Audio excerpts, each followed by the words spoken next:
प्राचीन समय की बात है। एक घना और विशाल जंगल था, जिसके बीचों बीच एक अद्भुत पेड़ खड़ा था। यह कोई साधारण पेड़ नहीं था, यह कल्पवृक्ष था, जिसे देवताओं ने बनाया था।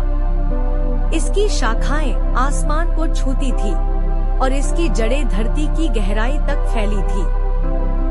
कहते थे कि यह पेड़ हर इच्छा को पूरा करने की शक्ति रखता था, चाहे वह धन की कामना हो, अथाह ज्ञान पाने की लालसा या अमरत्व प्राप्त करने की इच्छा।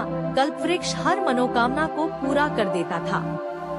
लेकिन इस अद्भुत शक्ति के साथ एक भयानक शाप जुड़ा था, जिसे बहुत कम लोग जानते थे। इस पेड़ से जो भी व्यक्ति कोई इच्छा मांगता, उसकी वह मनोकामना तो पूरी हो जाती, पर इसके बदले में उसे अपनी सबसे प्रिय चीज खोनी पड़ती।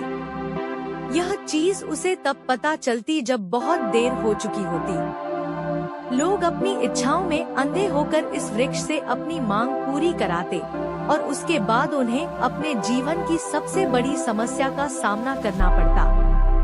एक गांव के एक युवक आदित्य की है, जिसने कल्पवृक्ष के बारे में सुना।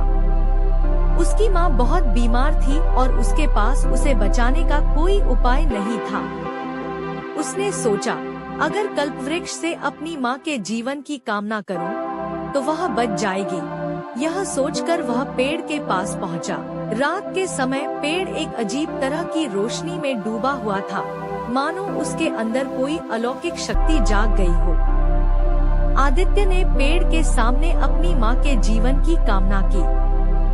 अचानक से हवा तेज हो गई, पेड़ की शाखाएं जोर से हिलने लगी और एक चमकती रोशनी से पेड़ ने उसकी इच्छा पूरी कर दी। अगले दिन उसकी माँ स्वस्थ हो गई। पूरा गांव इस चमत्कार को देखकर हैरान था।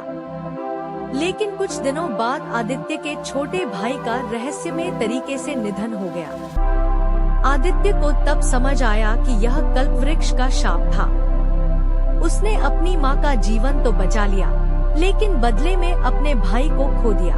गांव के बुजुर्गों ने बताया कि इस पेड़ की शक्ति से जो भी कुछ लेता है, उसे अपनी सबसे प्रिय वस्तु खोनी पड़ती है।